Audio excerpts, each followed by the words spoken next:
Pública e Administração Hospitalar, mestre e doutorando em Biologia e Agentes Infecciosos e Parasitários da UFPA e professor do curso de Medicina da Unifamais. E aqui a nossa queridíssima, né, doutora Silvia Thomas, que é essa pessoa, assim, tão dedicada à causa da hemofilia, conhecida de muitos, e a gente sabe o quanto ela dá esse apoio e contribui. Ela é uma médica, hematologista e pediatra, médica do Hospital Clementino Fraga, da UFRJ, do hospital, né, universitário da UFRJ, membro do Grupo Internacional de Profilaxia, né, faz essa representação internacional para ter os tratamentos, as profilaxias dentro da hemofilia, e doutora na área de artropatia hemofílica. Boa noite, doutor Bichara, para dar as suas saudações iniciais. Boa noite, eu gostaria de agradecer o convite da Associação Paraense dos Portadores de Hemofilia e Coagulopatias Hereditárias. Uma grande honra estar dividindo essa live com você, Cristiane, e com a doutora Silvia Thomas, que acabo de conhecê-la, mas já conhecia de nome e sei do seu trabalho. Então, é um grande prazer estar aqui para prestar alguns esclarecimentos sobre Covid-19. Doutora Silvia. É sempre um prazer estar junto com a Abrapem e com a ASPA, que já foi, para quem não sabe o que é a Abrapem, é a Associação Brasileira de Pessoas com Hemofilia, e a ASPA, que é a Associação de Hemofilia do Pará. Já gosto muito do trabalho da Cristiane, do Pará, do pessoal do Pará, então sempre é um trabalho que eu faço com muito prazer. Bem, vamos começar, né? E vamos começar com o doutor Davi, né, fazendo algumas perguntas, assim, apesar da publicidade, apesar dos debates, apesar da mídia, né, veicular tantos conceitos a respeito da condução da Covid, é natural que no nosso comportamento cultural, inclusive do nosso país, que é muito peculiar, restem essas dúvidas, esses detalhezinhos. Então, vamos começar com o doutor Davi. Doutor Davi, né, o que realmente são essas medidas protetivas que funcionam? Quais são as que são realmente eficazes? Máscara realmente protege? Todas as máscaras oferecem a mesma proteção? Posso usar qualquer uma? Bem, se nós falarmos em medidas protetivas, em proteção, e se a gente for numa escala de interesse, eu diria assim: hoje a melhor medida protetiva é a vacinação. Óbvio que nem todos vão conseguir num curto espaço de tempo, e ainda no Brasil os menores de 18 anos também não terão acesso neste momento. Então, esta seria a primeira medida. A segunda medida, e aí elas vêm juntas, que seria o distanciamento, e agora nós temos que mudar a frase. A gente dizia para as pessoas: use máscara. Isso não é mais suficiente. Hoje nós temos que dizer: use máscara de qualidade e bem ajustadas ao rosto. Então, depois que surgiram as variantes que são mais transmissíveis, o mundo inteiro começou a fazer uma nova orientação sobre máscaras. Então, elas não protegem de maneiras iguais. Então, hoje, a recomendação que a gente pode dar para o brasileiro é usar uma máscara PFF2. Isso significa uma peça facial filtrante número 2. A gente tem a número 1, que é para poeira, nós temos a número 3, que é para partículas tóxicas. E a número 2 é justamente para micro-organismos.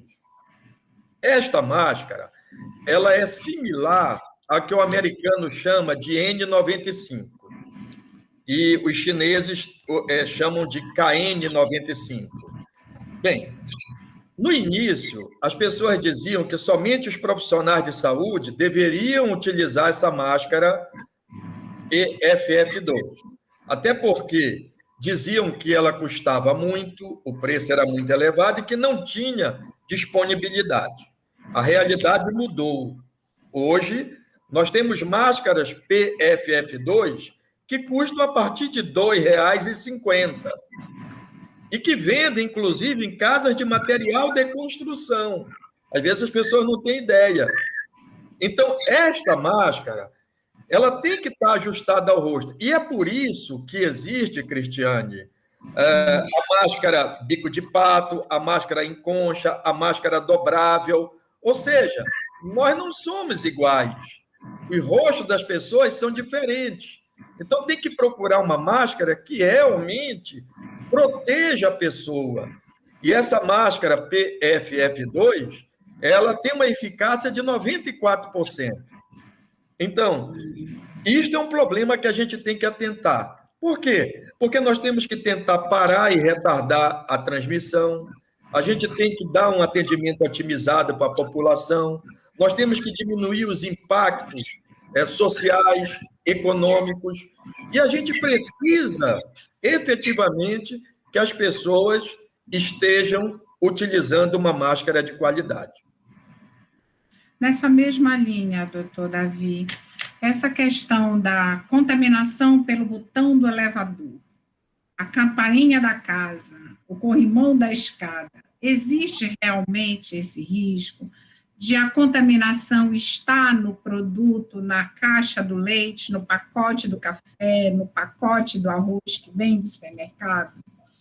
Perfeito. No início da pandemia, todos pensávamos isso, mas já está bem consolidado que a transmissão é por via aérea.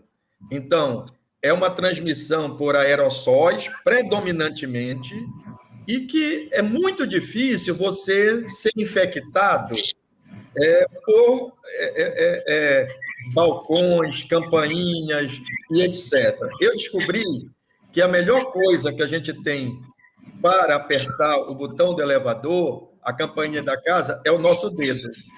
Então, se a gente aperta e chega em casa e lava as mãos antes de tirar a máscara, não tem risco nenhum.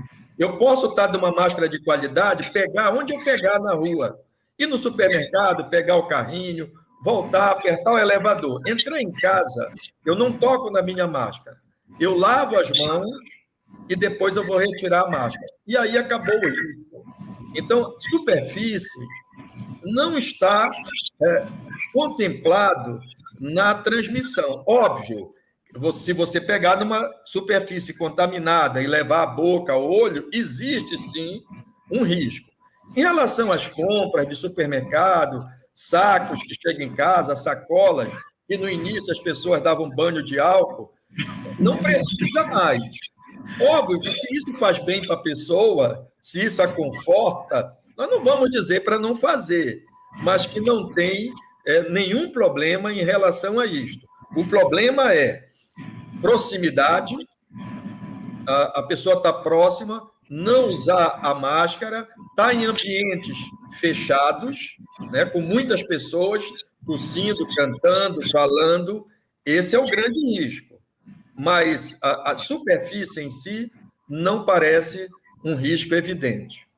Então, aquela questão de que o vírus sobrevive muito tempo na superfície, já está um pouco mais superada, assim, que ele dura 24 horas, se ele dura 2 dias, se ele dura 3 dias, esse também está superado? Inclusive, voltando um pouco à questão da máscara, essa PFF2, para quem não é profissional de saúde, pessoa que pega ônibus todo dia, o metrô, o trem, ela não é descartável. Você deve ter 3 máscaras. Então, você usa, chegou em casa, pendura no local arejado e deixa 3 dias ali. E a gente considera que não tem mais vírus ali. E você vai fazendo revezamento dessas máscaras, você pode usar até 30, 60 dias sem nenhum problema. Então, realmente, não existe essa preocupação.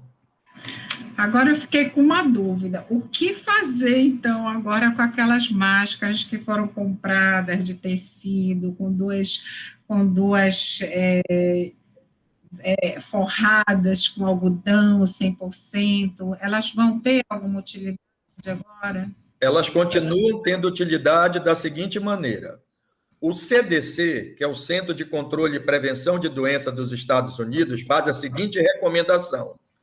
Você pode utilizar uma máscara PFF2, somente ela, ou você pode utilizar duas máscaras. A cirúrgica, primeiro, por baixo, e uma de tecido ou pano por cima. Então, nesta situação que você não tenha uma N95 e uma PFF2, você usa a cirúrgica e por cima a de tecido. Obviamente, na hora que eu vou usar uma cirúrgica e uma de tecido, uma de pano, vai sair mais caro do que eu comprar uma máscara PFF2. Então, para nós no Brasil, sobrariam 3 máscaras, né? A PFF2, a cirúrgica e a de tecido ou de pano. Óbvio que esta de tecido ou de pano, o ideal é que ela tivesse 3 camadas. Uma mais interna de algodão, uma camada média de polipropileno e uma camada externa de poliéster. Esse seria o ideal. Ora, para eu confeccionar uma máscara com 3 camadas, é mais prático eu comprar a PFF2. Como eu falei, que custa a partir de R$ 2,50, R$ 2,90.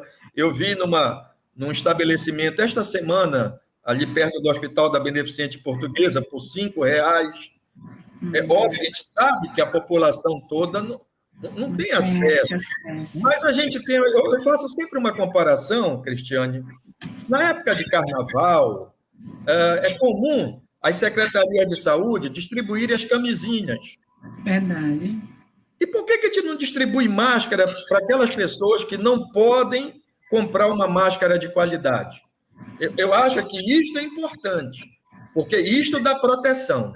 E talvez a gente tivesse um melhor resultado se conseguíssemos fazer isto. Talvez porque ainda não se fez uma revisão, a gente ainda está no modelo de 2020, no início da pandemia, com aquelas atitudes ainda tentando se repetir, alguns já cansaram, já não fazem mais, e eu acho que talvez por isso. E acho que um pouco mesmo do poder público atualizar ou repensar isso num processo de ser um fator para diminuir a contaminação. Doutora Silvia, eu sei que estão ansiosos para fazer muitas perguntas, né, na temática da hemofilia. A gente volta com o doutor Davi. O paciente com risco hemorrágico corre um risco maior do caso de contrair Covid-19? Há risco por ter trombose? O risco, Cristiane, é o mesmo da população geral. O que ocorre é que se um paciente com hemofilia, com uma coagulopatia,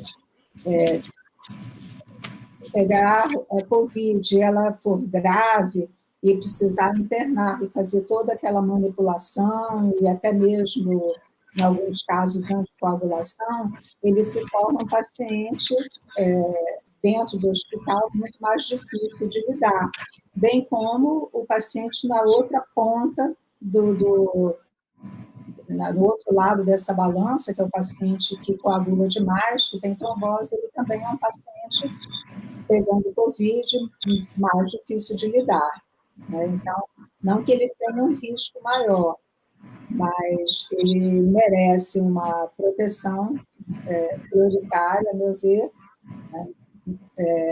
Pelo fato de ele se expor mais às idas nos hemocentros e tudo, mas também por ser um paciente pegando o Covid mais grave, ser um paciente de manejo mais complexo. Entendi.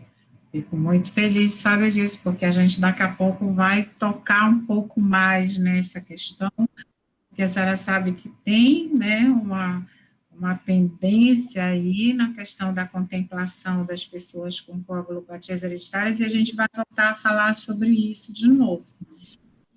Vamos ao doutor Davi agora com uma outra questão sobre essas novas cepas, né? De fato, ocorre a reinfecção de novo do coronavírus? Bem, a reinfecção, ela existe, mas não é um fenômeno comum.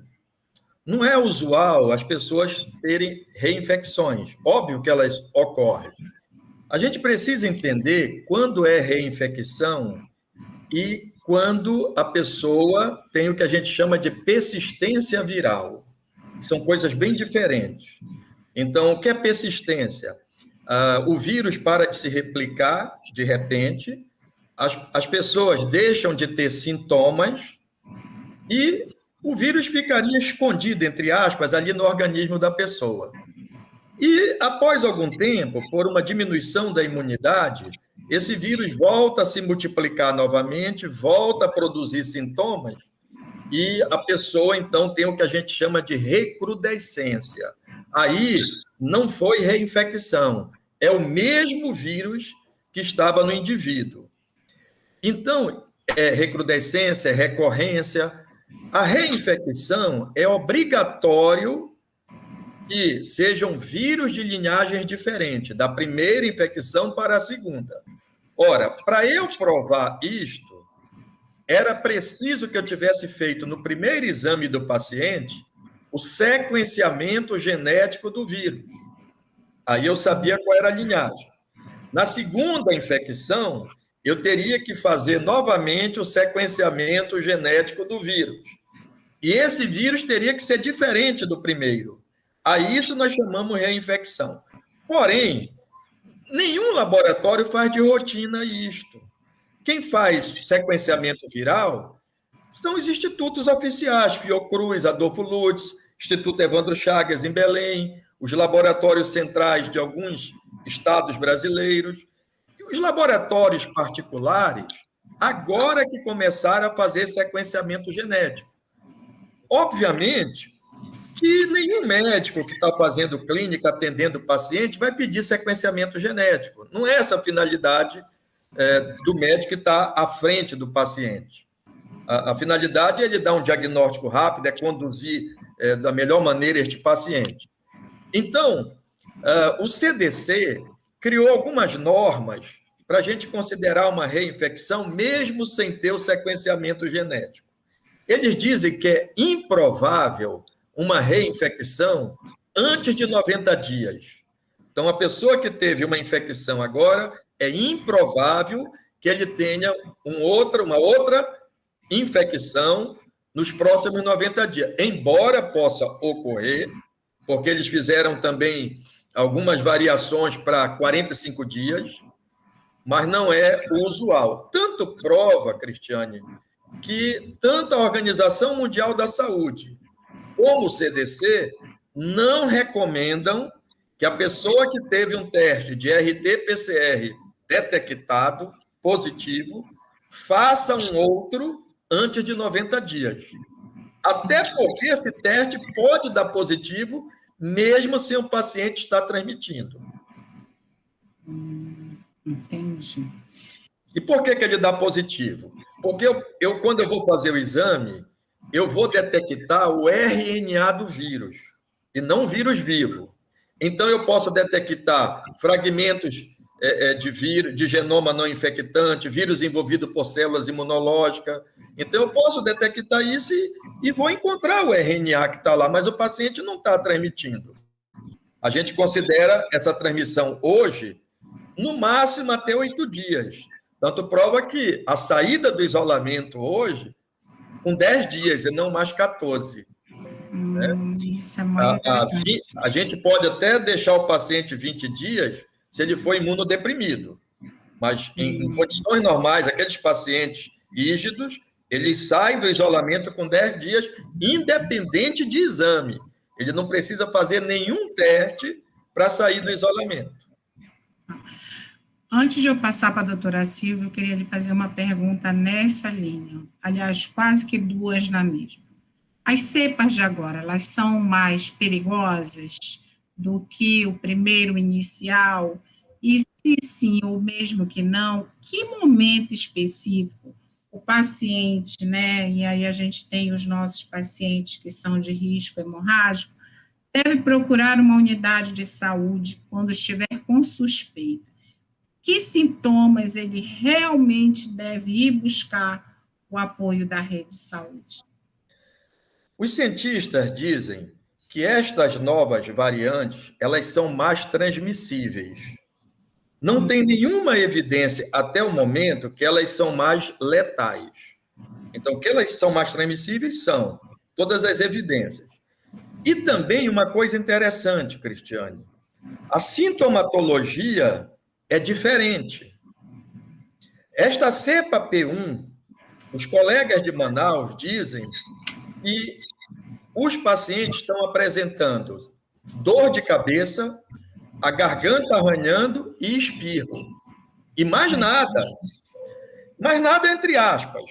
Quando você vai fazer exame laboratorial, são cepas que têm como um órgão preferencial o fígado. Então, esses pacientes, eles estão tendo os exames que a gente chama aminotransferase, antigamente chamava TGP, TGO, extremamente alterados. Então, realmente, hoje, o ideal é que, em qualquer sintomatologia, o paciente procure um atendimento médico, visto que pode estar diante de uma nova cepa, que tem uma evolução, às vezes, mais rápida e tem sintomatologia diferente da cepa original. Isto é relatado pelos médicos que estão atendendo as pessoas em Manaus. Doutora Silvia, como o paciente deve... Agora vamos à realidade do nosso cenário da hemofilia, das coagulopatias, né, hereditárias, das nossas coagulopatias raras, né, da doença de Wolff-Lebrun, né, e alguns outros casos, pela sua experiência no ambulatorial, como o paciente deve proceder nesses casos, né, dos sintomas da COVID, em que a maioria, né, hoje a gente, no cenário de saúde pública, de atenção, nós ainda não temos uma lei, uma portaria de atenção nacional para os nossos pacientes, e que eles não têm acesso a um hematologista na localidade que reside, aonde eles moram remotamente, e eles têm que percorrer grandes distâncias até chegar a um centro de tratamento, que são os CTHs, né, os Centros de Tratamentos de Hematologia e Hemoterapia. O que o paciente deve fazer, doutora? Não estou lhe ouvindo, seu microfone está fechado. Desculpe, eu esqueci de ligar. Então, eu vou falar primeiro o que ele não deve fazer. E aí vou depois pedir, verificar se o meu colega, o doutor Davi, concorda comigo. O que ele não deve fazer é tomar, nem que seja receitado por médico, não deve obedecer uma prescrição de ivermectina, cloroquina e ou azitromicina. Por quê? A não ser que ele esteja realmente, por exemplo, a azitromicina, se tiver uma infecção respiratória, o médico prescreveu a azitromicina para combater uma bactéria, ok, mas para combater um vírus, de jeito nenhum. E isso ele não deve fazer, porque isso é uma situação que a gente, infelizmente, está vendo muito no Brasil, e principalmente no Brasil, não é verdade que a gente tem essa conduta, pelo menos em países desenvolvidos, não.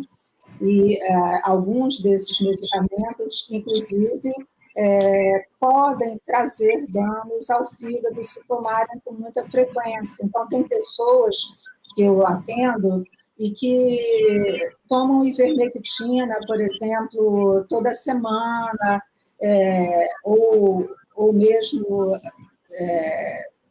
outros medicamentos com uma frequência muito grande, como se aquilo fosse prevenir que ele pegasse o Covid ou que se pegasse no Covid de uma manifestação mais grave. Isso, além de atrapalhar, porque não tem... não é que não tenha comprovação científica, alguns deles têm comprovação científica de que não funcionam e podem causar outros tipos de lesões que vai confundir e vai complicar mais o caso. E nesse ponto, eu vou entrar numa questão um pouco polêmica para os meus colegas, é que eu, particularmente como médica, mais de quase 40 anos de formada, eu não acho que o médico esteja autorizado tranquilamente a prescrever tratamentos que não têm comprovação científica, assim, de rotina. Claro que a gente tem que usar o bom senso, e em alguns casos você pode fugir um pouco dos protocolos.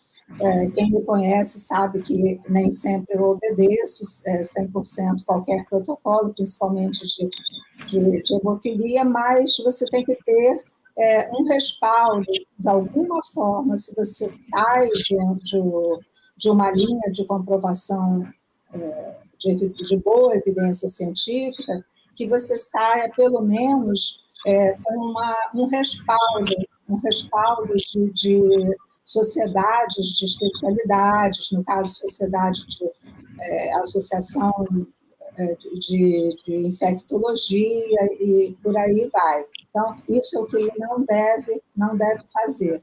Muito menos começar a tomar anticoagulante sem uma forte orientação dentro de um sistema hospitalar, inclusive. Né?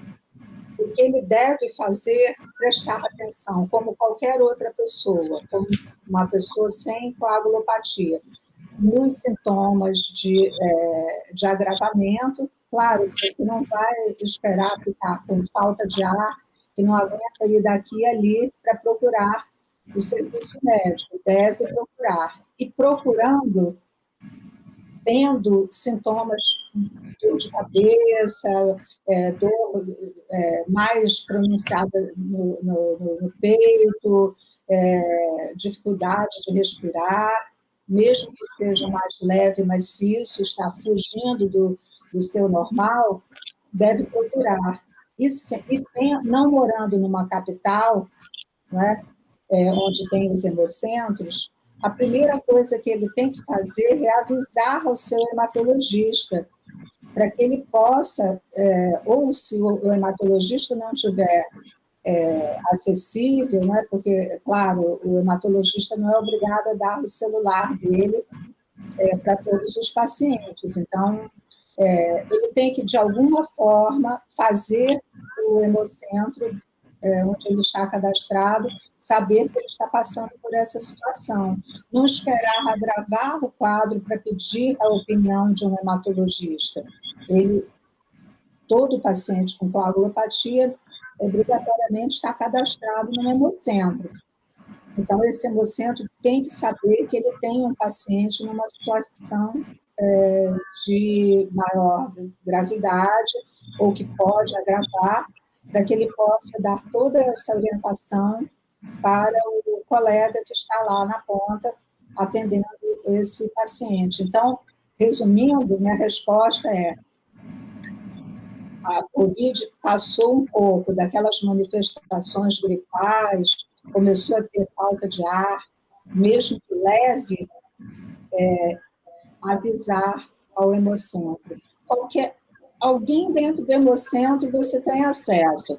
Se não for ao médico, é a enfermeira, assistente social, fisioterapeuta, alguém do Hemocentro tem que estar sabendo que você pode ter que ser internado e aí vai precisar de orientação. O médico que está cuidando. Às vezes, assim, a gente recebe registros na associação dessa dificuldade de ligar, de ligar insistentemente, de, às vezes, o horário, né, o horário, tem a questão do horário, né, nem todos os hemocentros, eles têm um horário de funcionamento, não são todos que têm um sobreaviso de 24 horas, tem alguns que só funcionam, né, pela manhã e encerra as atividades até às 18 horas. Nesses casos, ele se dirigindo a uma unidade de saúde pública, uma UPA, um posto de saúde, como ele deve proceder? Bom, isso é uma orientação geral para todo paciente que tem coagulopatia. Ele precisa construir no ambiente do hemocentro um contato, alguém que tenha, ou mesmo um grupo de pacientes, nesse sentido, os grupos de pacientes ajudam bastante, porque não estou estimulando que o próprio paciente dite a conduta médica para outro, isso seria uma catástrofe, não é isso, mas ele consegue ter acesso, alguém vai ter acesso a um especialista em coagulopatias do Hemocentro. A Abrapem, inclusive, tem feito um trabalho interessante, as organizações de pacientes fazem um trabalho interessante, porque se alguém procura essas organizações de pacientes, por exemplo, a ASPAC, a Abrapem, alguém dentro dessa associação vai colocar o médico em contato com o colega que está lá na frente. Pelo menos, eu acho que isso tem sido feito, Cristiane, porque é frequente, todo mundo tem meu telefone, na verdade, né? É meio que um 0800 involuntário. Então, eu não estou dizendo que a solução para todos os problemas seja ligar para mim, não é isso, por favor. Não é isso que eu desejo, mas, de alguma forma, eu tenho recebido bastante pedido de ajuda, de orientação, e a gente tem feito isso aí com todo prazer. Assim, não tendo ninguém do Hemocentro, nenhuma pessoa de confiança, ninguém recorrer aos grupos e pedir para alguém avisar esse médico, que alguém vai ter o telefone de algum membro da equipe multidisciplinar. Aliás, Cristiane, isso aí serve para qualquer situação, não é? Porque um paciente, por exemplo, é atropelado, tem uma coagulopatia, vai para o pronto-socorro, o Hemocentro precisa dar essa orientação. De uma forma ou de outra, precisa dar. Porque num serviço onde a pessoa não tenha experiência com coagulopatias, todo mundo vai ficar perdido. Isso aí a gente não aprende na faculdade de medicina, não é, doutor Davi? Não, ninguém vai saber lidar com aquele paciente. Então, ele precisa alertar que tem um lugar onde ele pode, onde o médico, a equipe do pronto atendimento, da UPA, vai pedir uma orientação. E, em último caso, o médico lá que está com um problema do paciente na sua frente, ele geralmente tem alguém que ele vai recorrer. Dificilmente a pessoa vai começar a tratar um paciente, por exemplo, com um dilema, não um dilema, uma situação complexa como perder anticoagular no hemofílico. Dificilmente ele vai fazer isso sem buscar o apoio de um hematologista, e um hematologista que tem experiência nessa área, né? Aqui no Brasil, Cristiane, é meio salve-se quem puder, essa que é a verdade. Não existe um centro em que você possa mandar uma mensagem de WhatsApp pedindo socorro. Então, nós que nos importamos com isso, a gente acaba preenchendo esse vazio, essa carência, mas que deveria ter um centro, uma equipe muito forte de voluntários para responder essas mensagens de socorro, deveria, porque isso ocorre com uma certa frequência. Não é só por Covid, não, qualquer outra situação grave. E só completando uma outra questão, na minha experiência com 30 anos de hemofilia, aqueles pacientes que têm manifestações mais leves são os mais perigosos, porque ele não construiu aquela relação de intimidade com a equipe multidisciplinar. E quando ele precisa de socorro, é uma situação de vida ou morte. Isso já aconteceu várias vezes comigo. A pessoa está perdida, não sabe muito bem o que ela tem e tal, mas ela está cadastrada e às vezes é uma situação precisando de uma traqueostomia, uma coisa assim muito emergencial mesmo. Então, essa pessoa vai ter um pouco mais de dificuldade de conseguir ajuda.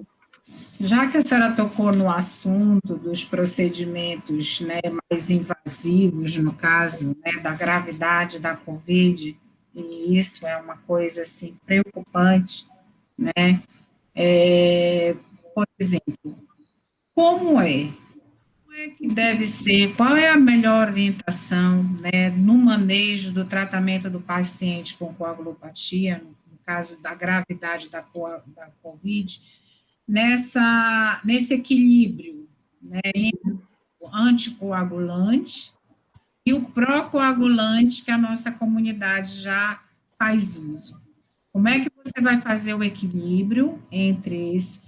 E aí a senhora falou, né, da necessidade de ter um profissional que conheça, que consiga fazer esse manejo, né? E, assim, quais são esses riscos desses procedimentos invasivos para uma pessoa que tem, né, uma coagulopatia, um risco um risco hemorrágico, nos casos de intubação, extubação? Uhum.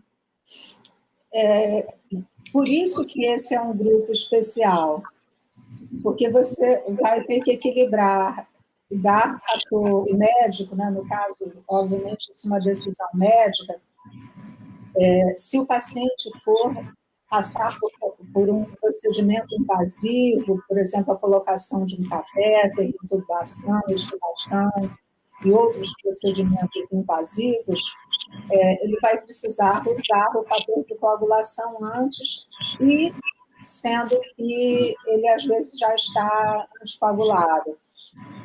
Veja bem que a pessoa com uma coagulopatia hereditária, né, congênita, isso não exime do risco de ter um processo de trombose. O doutor Davi pode explicar isso bem, mas a COVID tem manifestações trombóticas muito pronunciadas, de 10% a 16% dos pacientes que têm COVID podem evoluir para trombose, e trombose pode dar em qualquer lugar. A gente costuma dizer que a gente tem muito mais medo do paciente com trombose do que o paciente que sangra, porque o risco de trombose, você pode ter trombose em qualquer lugar do corpo, né, na retina, pode ter um AVC, pode ter uma manifestação pulmonar, né, tromboembolia pulmonar, e qualquer outra trombose. Então, o paciente com coagulopatias não deve se sentir imune à trombose. Aliás, essa situação não é nova para os hematologistas, porque à medida em que a população dos pacientes com hemofilia vai envelhecendo, vai tendo as mesmas doenças que a população geral. Então, tem a aterosclerose, tem doença coronariana, pode precisar de um stent, de uma ponte, né, ponte safena, um stent, e que vai precisar ser ou anticoagulado ou, em outras situações, usar aspirina. Então, como é que maneja isso? Com um especialista. Um hematologista tem que ser consultado com especialista em coagulopatias para que dê essa orientação para o colega, para o cardiologista, para o intensivista. Não é impossível, não vou dizer que é tranquilo, é super tranquilo, mas isso não é uma situação nova para quem lida com hemofilia, principalmente com os pacientes mais idosos. Então, você pode anticoagular e, ao mesmo tempo, prevenir um sangramento com a administração de fator de coagulação quando for fazer procedimento invasivo. Né? Então, assim, novamente, o intensivista vai precisar do apoio de um especialista em coagulação. De toda forma, ele vai precisar de uma orientação. Aí vem a questão do treinamento médico, não é, doutor Davi? Se já é difícil encontrar pessoas que saibam intubar bem, é uma triste realidade. E quando a gente está mal lá, espera que a pessoa que vai intubar a gente saiba fazê-lo bem, mas isso não é nada fácil. Não é um procedimento fácil. Tem pacientes dificílimos de intubar, pacientes, às vezes, com biotipo, com pescoço muito curto, enfim, tem pacientes mais difíceis. Então, assim como ele vai precisar de um treinamento para fazer um manejo bom na área de intubação, etc. e tal, se for um paciente com esse tipo de comorbidade, né, de coagulopatia, vai precisar pedir socorro. E vocês, que são pacientes, precisam botar na mão desse médico, se ele não tiver, o telefone ou enfim, algum meio de comunicar com a Hemocentro. Pelo que se depreende, sim, vamos lá, doutor Davi. A doutora Silvia jogou uma bola aí para o senhor a respeito da trombose. Eu achei muito importante o que a doutora Silvia colocou sobre automedicação. E por que é importante? Como eu trabalho em laboratório, a gente acaba recebendo esse produto. E o que é o produto? É o exame de sangue alterado do paciente. Então, eu vou dar 2 exemplos. Vitamina D.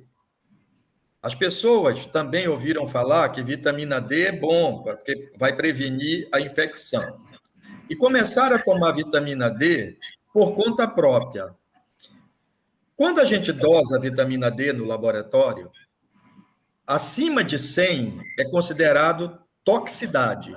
É uma dosagem tóxica.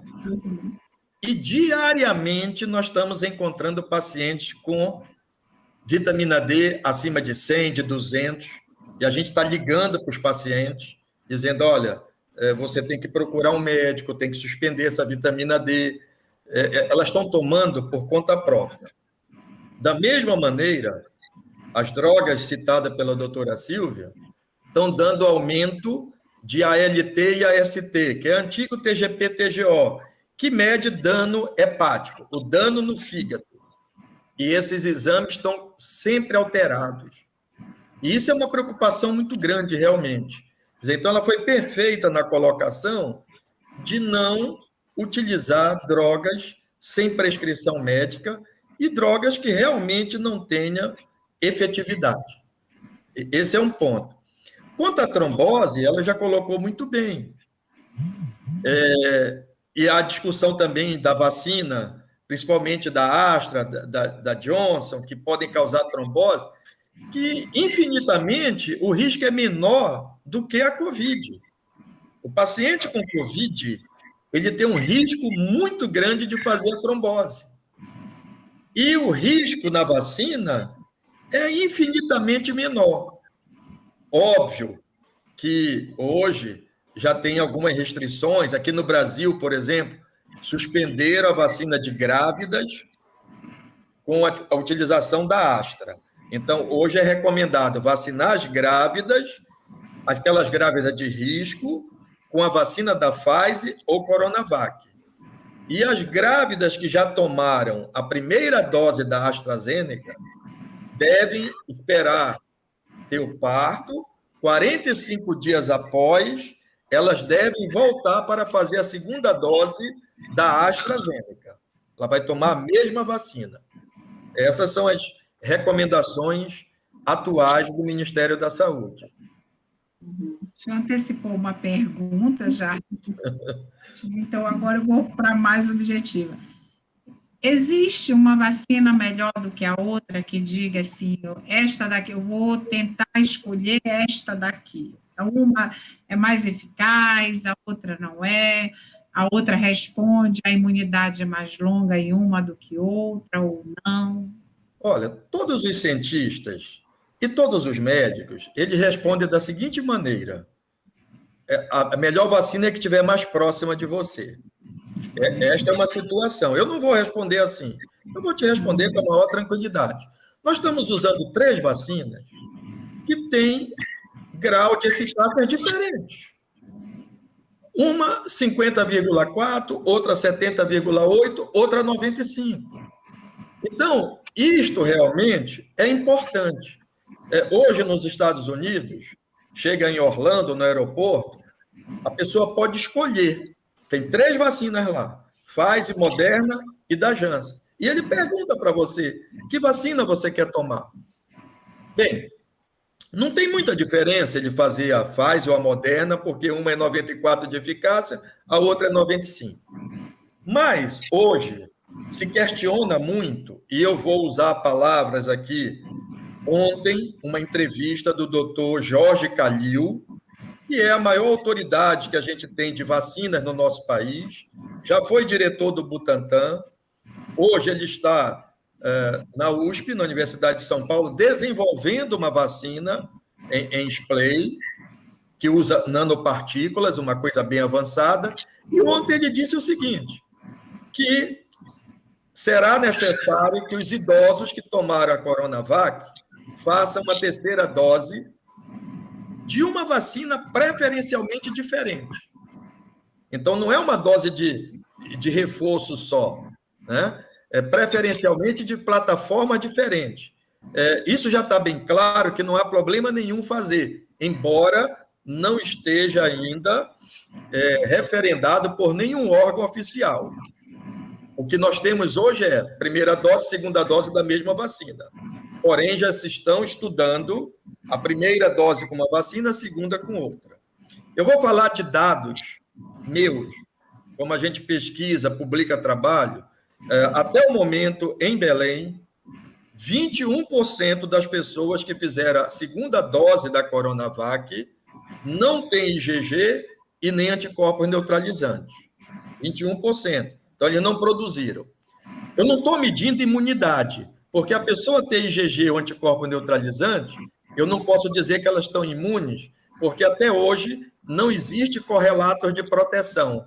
Qual a quantidade de anticorpos capazes de impedir a entrada do vírus na célula?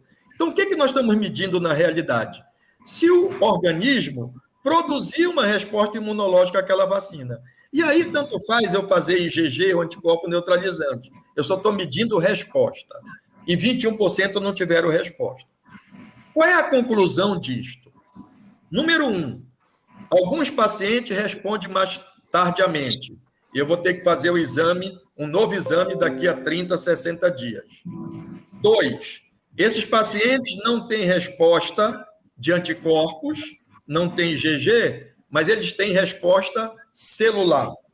Não tem como a gente medir isto no laboratório hoje. E 3, a vacina não fez efeito e eu tenho que estudar uma terceira dose realmente de uma plataforma diferente.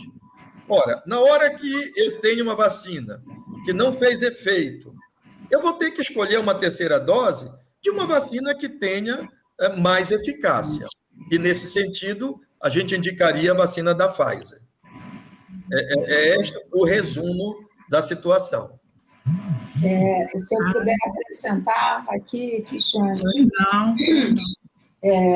só para deixar bem claro o que o doutor Davi falou, é um erro a pessoa tomar a vacina e ficar dosando IgG para ver se funcionou, porque isso aí não é uma resposta negativa ou positiva, se está reagente é que essa vacina funcionou, se não está reagente, se não tem IgG alta, essa vacina é uma porcaria, quero protestar, vou no PROCON. Não, porque tem a imunidade celular, isso dificilmente vai ser possível ver num laboratório comercial, num laboratório comum.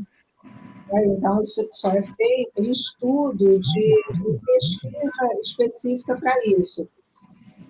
Então, não é um erro que a gente tem visto com frequência. Em termos de melhor, isso também é relativo, por vacina melhor ou pior.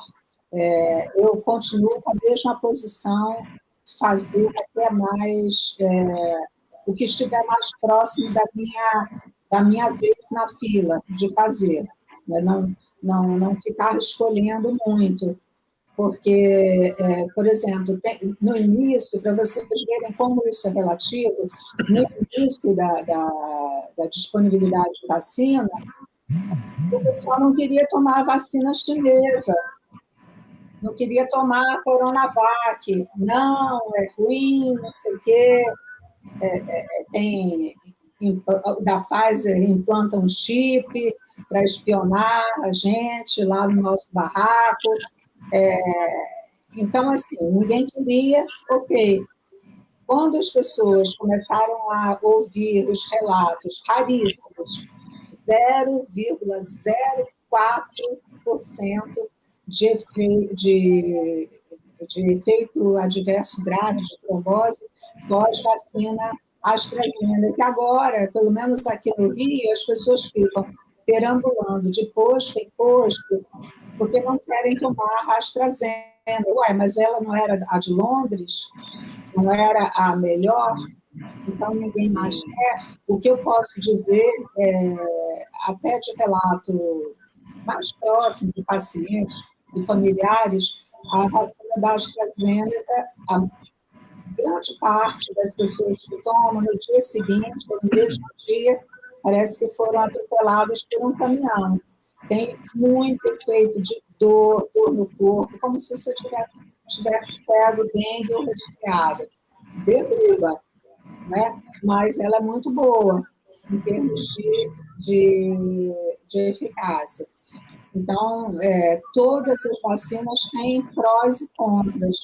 A da Pfizer vai ser aceita quando você for viajar para o exterior.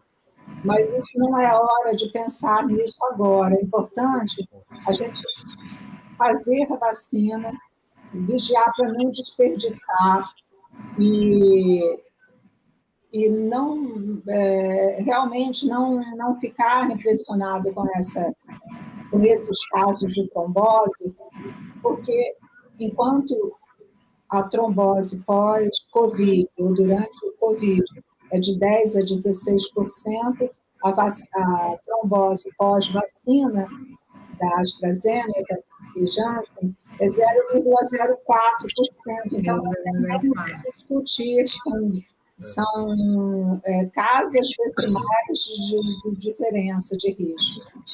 Então, Cristiane, mais ainda em relação a isto, de todas as vacinas que a gente toma durante toda a nossa vida, a gente não faz teste.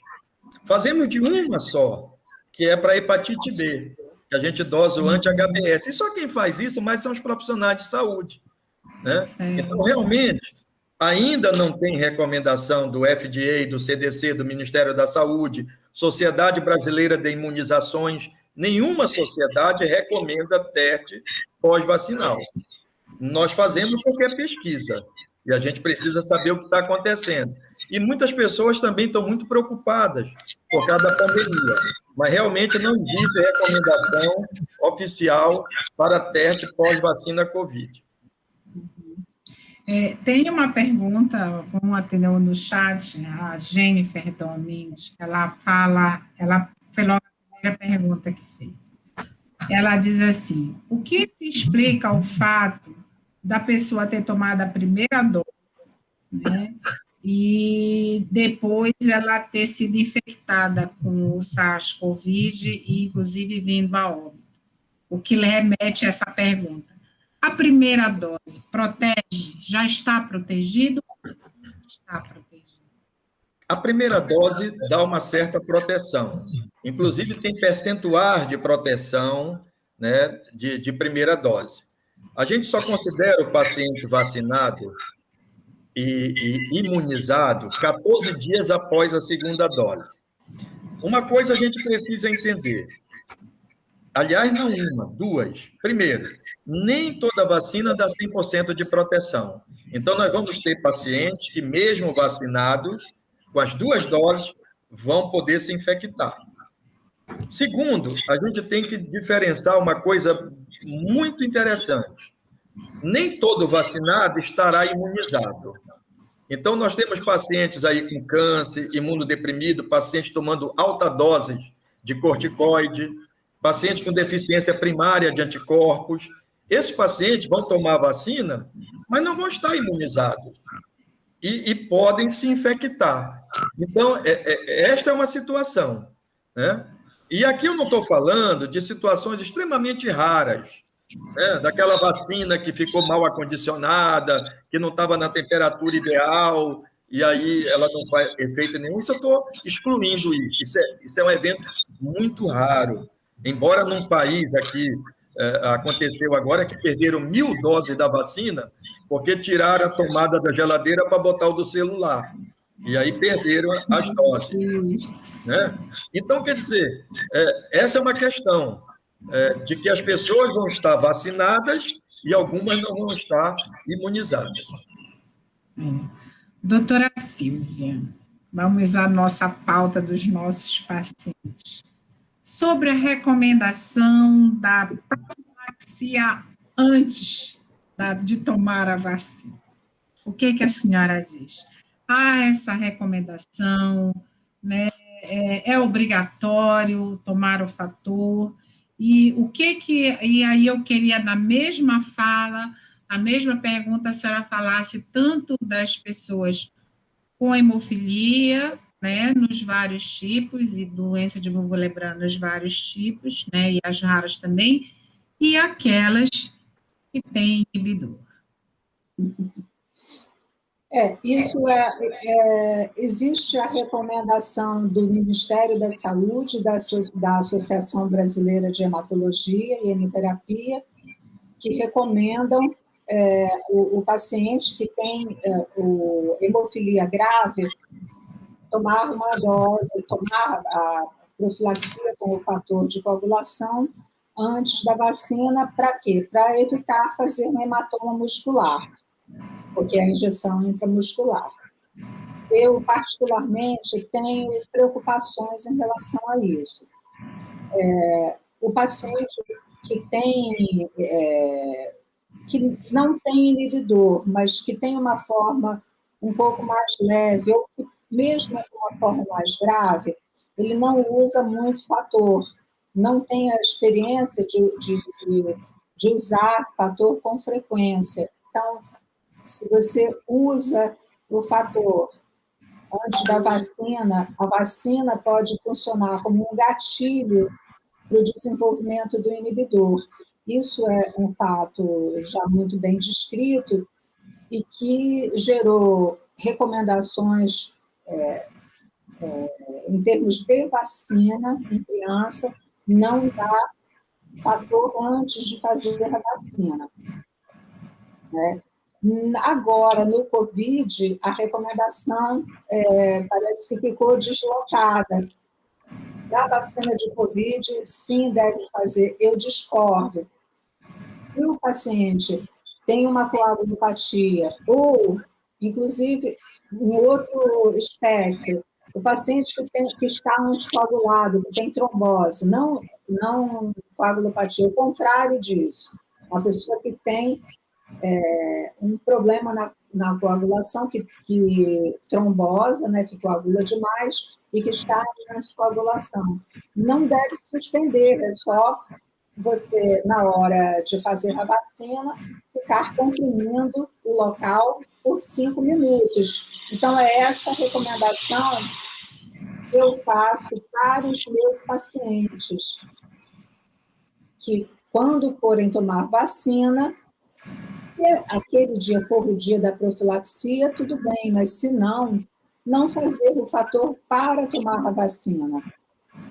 Comprimir o local, claro que todos são adultos, né?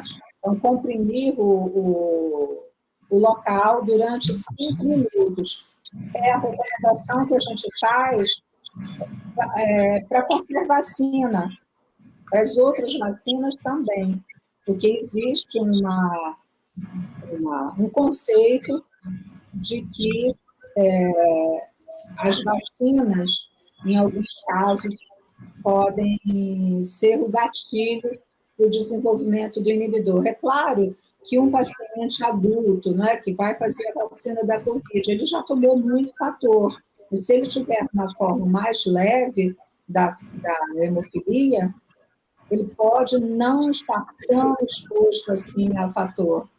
Então, o risco de desenvolvimento de inibidor existe.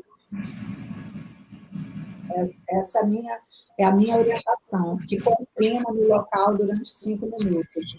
Tá.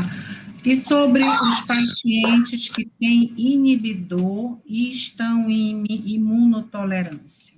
Esse sim deve fazer, porque a morbidade, a possibilidade de ele desenvolver um hematoma muscular é maior, né? A morbidade é maior no paciente que tem inibidor. E se a preocupação era com o desenvolvimento do inibidor, ele já tem inibidor mesmo, então isso não vai fazer diferença. Tá. O paciente com risco hemorrágico, ele tem uma proporção maior ou menor a ter reação às vacinas? Não. É o mesmo da população geral. Uma coisa importante que eu esqueci de falar, isso é inclusive uma recomendação da Sociedade Internacional de Hemostasia e Trombose, é o seguinte, isso é uma recomendação que foi colocada para o público leigo a semana passada, foi feita uma live curtinha com 2 hematologistas da sociedade, representantes da Sociedade Internacional de Hemostasia e Trombose. Então, eu vou dizer exatamente qual é a recomendação dessa sociedade. O paciente sabe se tomar vacina AstraZeneca, qualquer paciente, com hemofilia, sem hemofilia, recebeu a vacina da AstraZeneca e entre 4 e 28 dias depois da vacina, sentir dor de cabeça, mas não é essa dor de cabeça pouquinha, que você toma uma dipirona, um paracetamol, e tudo bem. É uma dor de cabeça, a pior dor de cabeça possível, ou dor no peito, dificuldade de respirar, as pernas inchadas e duras, ou seja, se ele tiver qualquer sintoma de trombose, imediatamente tem que procurar um pronto atendimento. Isso vale para hemofílico e não hemofílico. Isso é a recomendação. Por quê? Você não pode prevenir essa complicação de trombose. Não dá para prevenir, inclusive porque ela é tão rara que não justificaria você dar... O que você vai dar? Anticoagulante? Então, não tem como prevenir. Se acontecerem esses sintomas, dor de cabeça lancinante, terrível, persistente, dor no peito muito forte, persistente, as pernas, uma das pernas, né, inchada, dura, tem que se pensar em trombose. lembrando que é uma trombose super diferente da trombose habitual, inclusive com um tratamento completamente diferente. Numa trombose, o que a pessoa dá? O que o médico prescreve? Anticoagulante, né?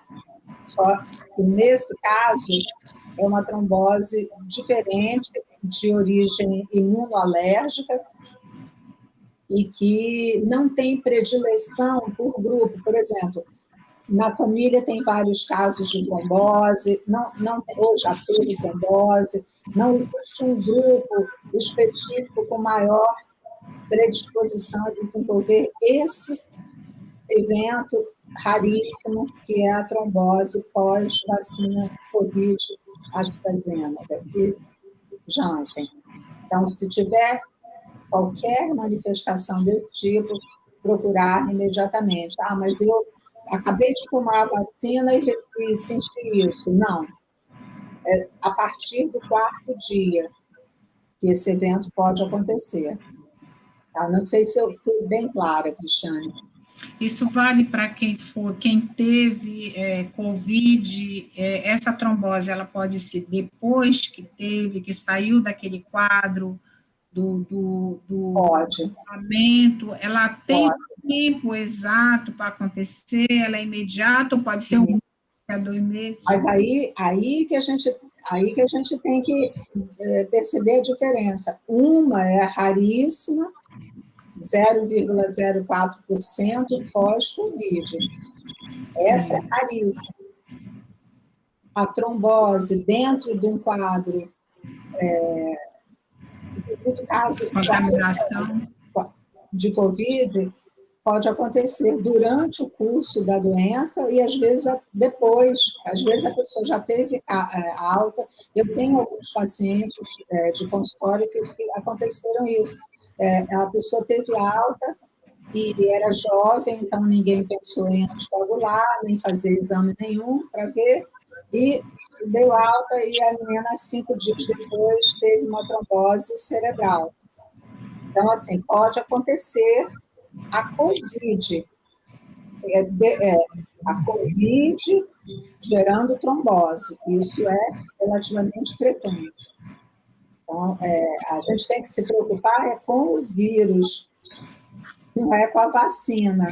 A vacina da AstraZeneca, o pessoal todo, meus pacientes, meus familiares, né, o que eu estou aconselhando para vocês é o que eu aconselho os meus familiares. Não tem Coronavac, não tem Pfizer.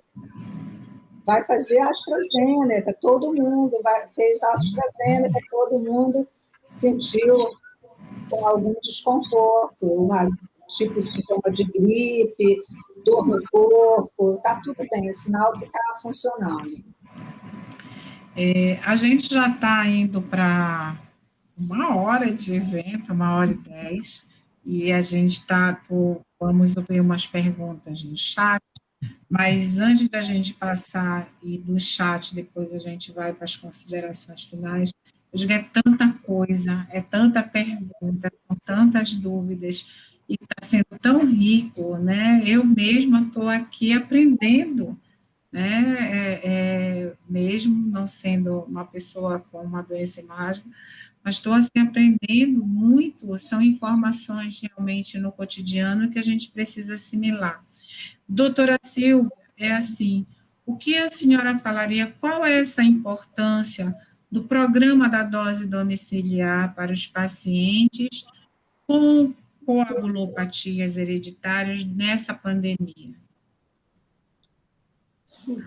Isso era um assunto que já deveria estar superado há muito tempo, porque essa dose domiciliar independe da profilaxia, inclusive não se justifica, em hipótese alguma, uma pessoa com uma coagulopatia grave não ter uma dose em casa. E acontece? Com certeza acontece. Infelizmente, eu fico sendo a ouvidora, né, das situações erradas que a gente acaba vendo. Então, tem gente até que não gosta muito de mim por causa disso, porque eu ouço, né? Então, meio constrangedor, mas ficar acima de qualquer coisa para mim é tentar resolver o problema, ajudar no que eu puder, né?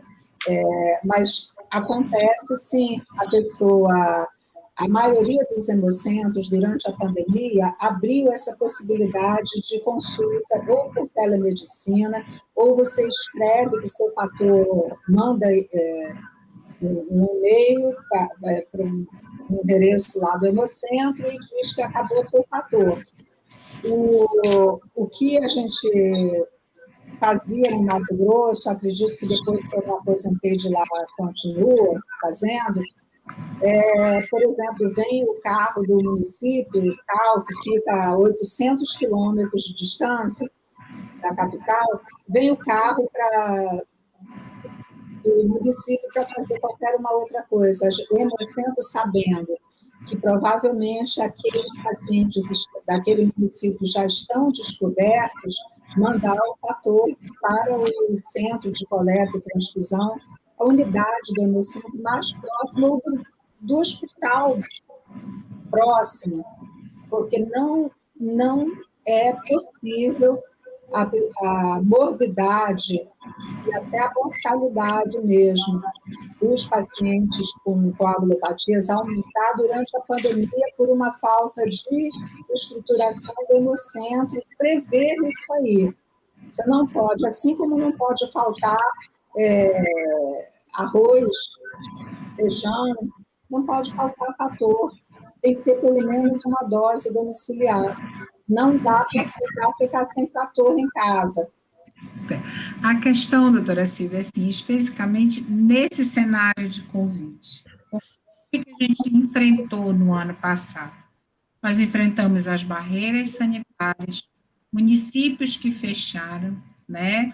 O que impediu o acesso. Se o acesso em tempos normais já é dificultoso, no tempo da pandemia isso ficou muito evidente, da necessidade de mecanismo de fazer essa medicação chegar, né, na localidade onde o paciente reside, inclusive numa quantidade até que pudesse ser um pouco mais superior àquilo que está estabelecido no protocolo.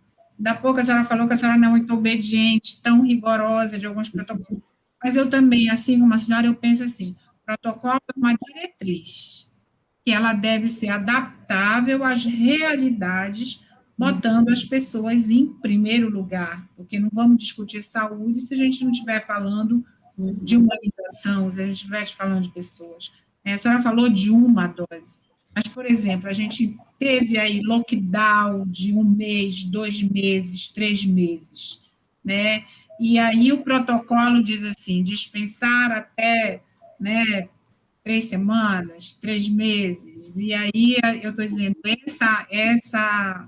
essa flexibilidade, né, o que eu, na verdade, estava falando. Cristiane, isso aí eu estendo também a profilaxia para os pacientes com doença de von Willebrand. É inadmissível, como você sabe, que acontece, o paciente que tem von Willebrand, inclusive com muita manifestação, mulher com hemorragias durante a menstruação, não esqueceram de botar profilaxia para os pacientes com doença de von Willebrand. Como assim? É o mesmo contexto. Então, ele precisa ter medicações para usar ácido tranexâmico, DDAVP, dependendo do caso, até mesmo o fator von Willebrand, porque não se pode alijar esses pacientes de um tratamento que faz sentido, que está dentro dos manuais. Em relação aos outros pacientes com hemofília grave, eu falei uma dose, mas é assim, isso já foi superado, não se faz uma dose só de dose domiciliar. Aí eu acho que a iniciativa do Hemocentro, para que, gente, para que serve a equipe multidisciplinar? para encaminhar para lá, encaminhar para o outro, encaminhou para o outro profissional. Não. A equipe multidisciplinar precisa se adiantar nesse tipo de tomada de decisão. Se eu sei, eu não conheço o meu paciente, alguém conhece aquele paciente. Se eu sei que ele mora numa aldeia indígena, como a gente tem paciente morando em aldeia indígena, que não tem geladeira, eu preciso verificar que faz muito tempo que eu não mando fator para aquele posto indígena. Então, eu vou esperar a pessoa ficar, o usuário ficar sem nada de fator para poder fazer a pessoa se locomover com barreiras, com tudo, com risco de pegar Covid, ou com dificuldade financeira, porque, imagina, o país está numa situação gravíssima de desemprego, falta de dinheiro, as pessoas são pobres, não têm R$ 40 para ficar viajando. Então, o Hemocentro precisa se antecipar, programar envios de fator para esses municípios onde tem hemofílicos cadastrados. Não a justificativa de dizer, o meu estado tem rios, tem lagoas, tem dificuldades geográficas, e justamente esse é que você vai citar, proteger mais, não deixar faltar fator na ponta. Isso que eu penso.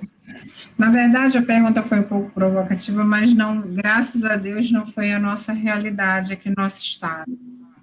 A gente teve essa interação, essa articulação junto com o Hemocentro, realmente os fatores chegaram e houve uma grande mobilização. Quando procuraram a associação, a gente procurou estreitar o máximo possível esse acompanhamento junto com o Hemocentro, coordenador aqui do estado, e nós não tivemos nenhum caso assim mais grave, nem óbito, graças a Deus.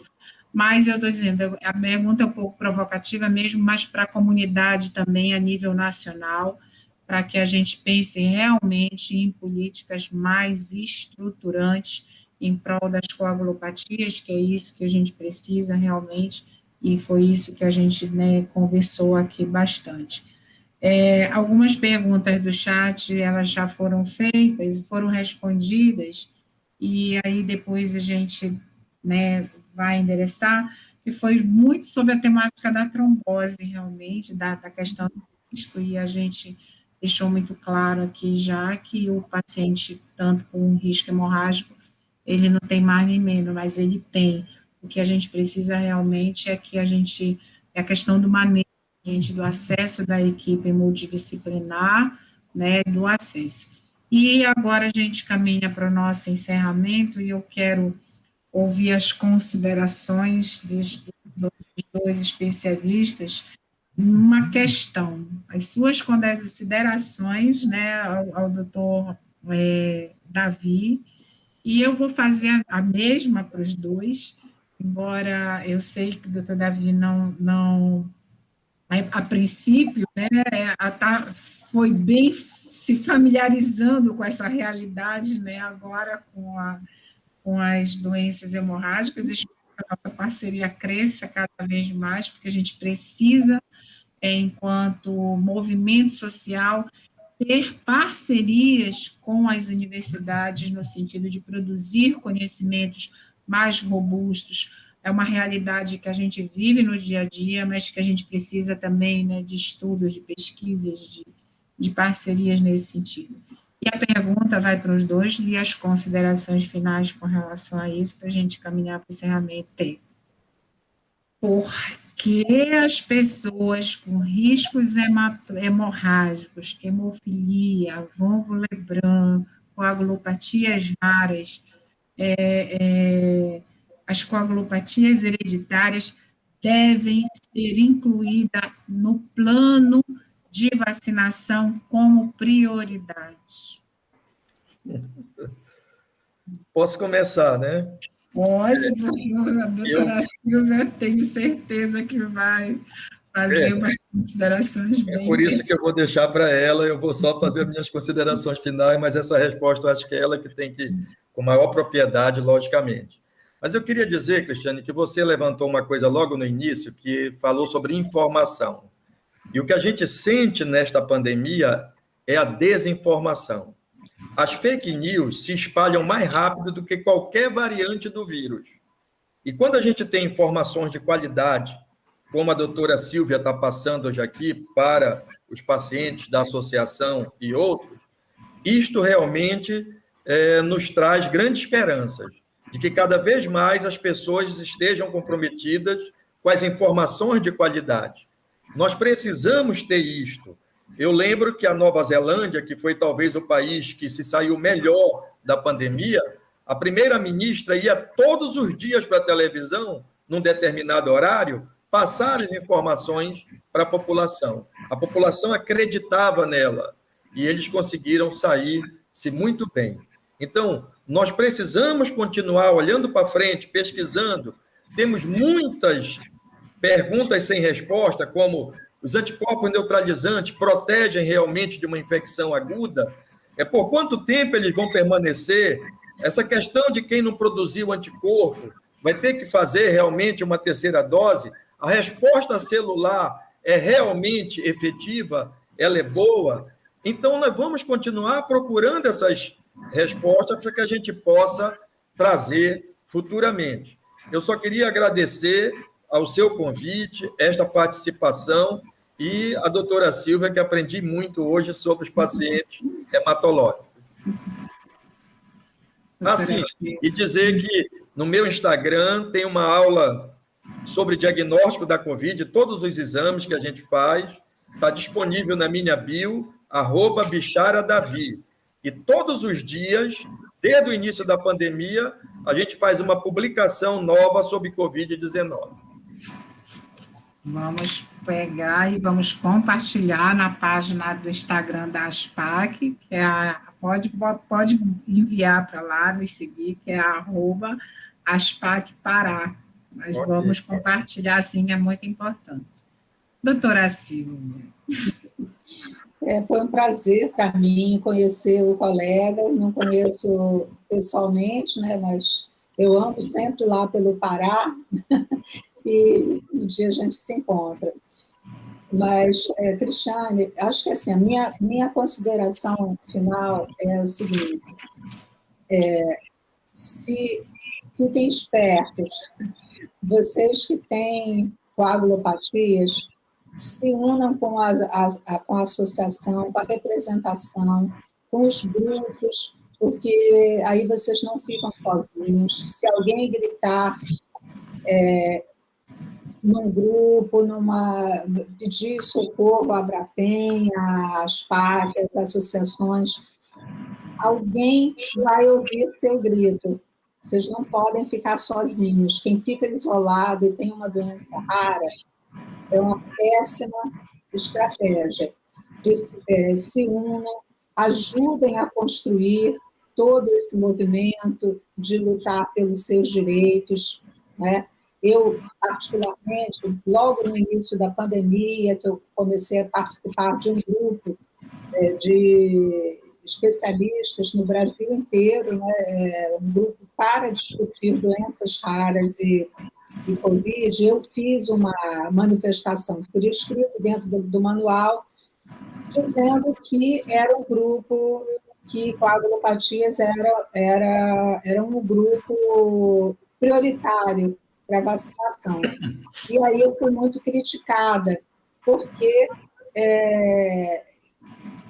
alguns hematologistas dessa área disseram que não, que é o mesmo risco, que é a mesma coisa.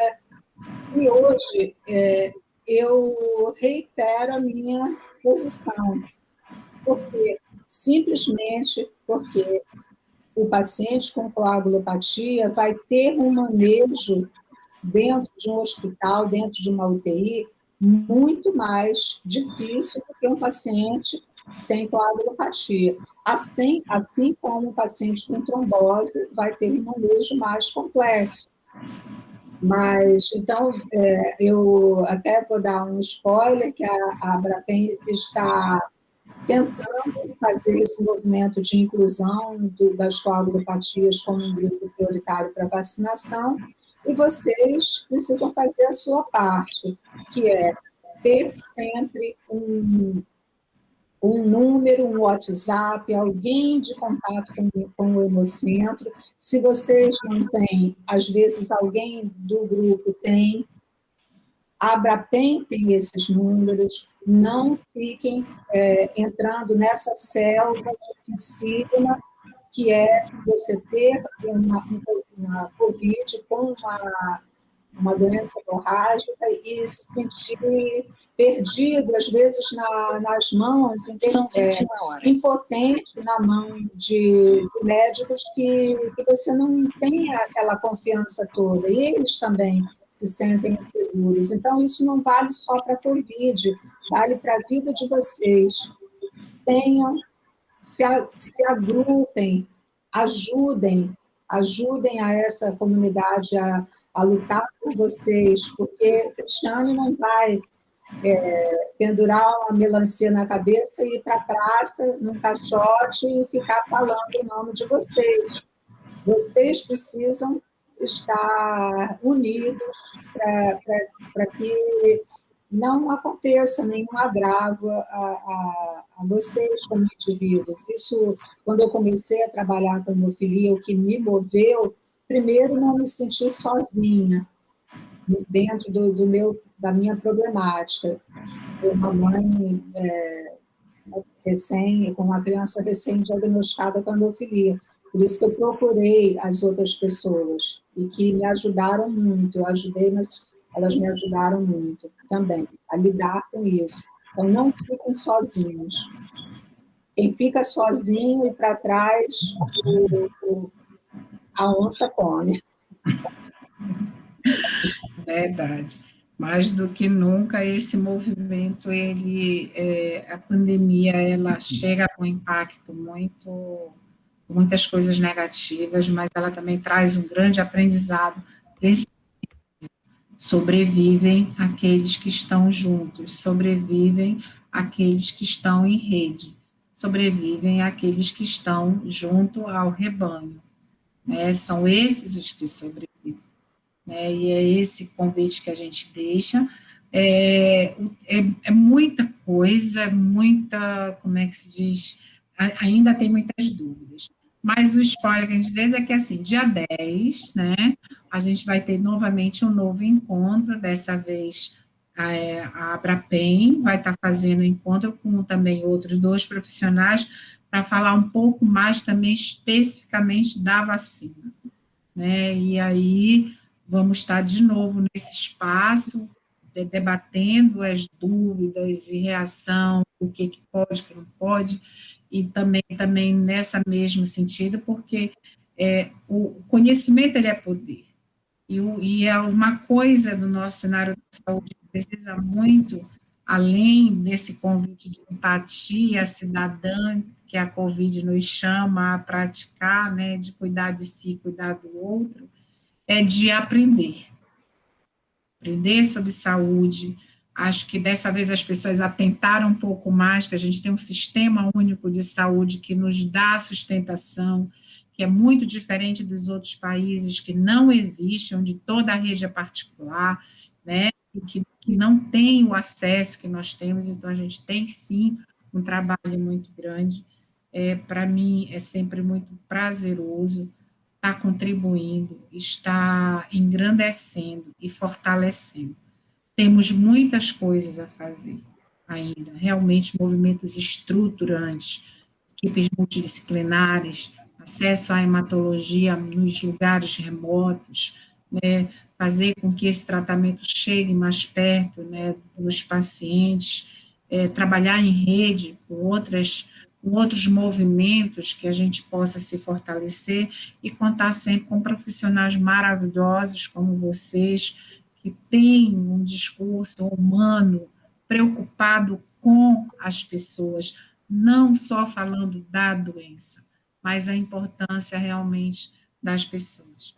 e eu deixo o meu imenso agradecimento aqui, né, pelo aceite do convite, vocês que disponibilizam de uma forma voluntária e gratuita essa 1 hora e meia que nós passamos juntos. Espero que os internautas que participaram também aí do nosso evento tenham gostado, tenham aprendido, e que a gente possa estar junto agora, né, dia 10 também de novo, só que aí agora vai ser Mariana, que vai ser vai conduzir esse diálogo com outros 2 profissionais, e ficam os meus agradecimentos em nome de toda a comunidade, da ASPAC, né, da Abrapem, da comunidade hemofílica, né, a nossa gratidão, que é tempo de gratidão, de agradecer por essa disponibilidade, boa vontade de vocês e de todos os que participaram do nosso. Tá? Obrigada, boa noite, tá? E que a gente tenha cada vez mais encontros como esse que possa levar acesso e conhecimento à nossa comunidade. Obrigada. Boa noite.